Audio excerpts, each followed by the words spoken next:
आज ग्रामीण विकास विभाग के एक अधिकारी द्वारा अखबार में बड़ा ही हास्यास्पद बयान दिया गया है। उन्होंने कहा है कि राज्य के 140 प्रखंडों में मनरेगा कर्मी नियमानुसार प्रशासनिक मद से अपने वेतन का खर्च भी नहीं निकाल पाते। मैं पूछना चाहता हूं कि राज्य सरकार या केंद्र सरकार में जो भी कर्मचारी कार्यरत होते हैं, उनको वेतन देने के लिए किसी प्रकार का कोई मानक निर्धारित किया गया है क्या? या आपके मन में कुछ भी आता है और बोल देते हैं? अगर किसी पंचायत या प्रखंड में खर्चा नहीं है तो उसके लिए मनरेगा कर्मी दोषी कैसे है? ये तो पूर्णतः निर्भर करेगा कि सरकार की क्या नीयत है और कितना खर्च करना चाहती है। पिछले 5 वर्षों से ग्राम सभा द्वारा योजनाओं को लेने के बजाय ऊपर से तैयार की गई योजनाओं को थोपा जा रहा है। छोटी छोटी योजनाएं ली जा रही है, 5,000 10,000 का। अगर हम 100 योजना करेंगे 5-5 हजार का, तब जाके 5 लाख रुपया खर्च होगा।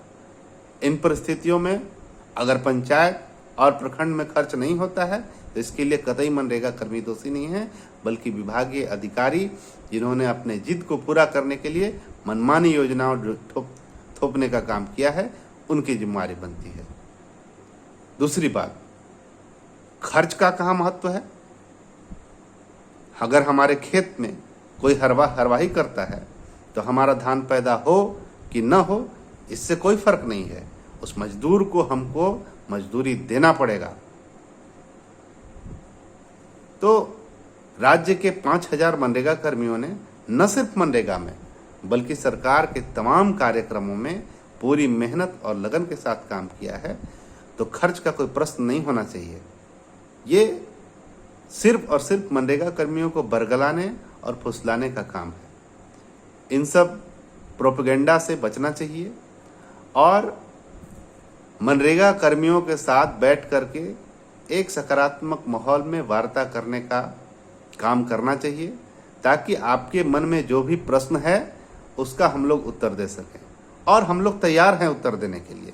आपके मन में और जो भी जटिल जटिल प्रश्न होगा आप पूछ लीजिएगा, हम लोग सभी उसका उत्तर देंगे, लेकिन आप एक वार्ता का माहौल तैयार करने दीजिए।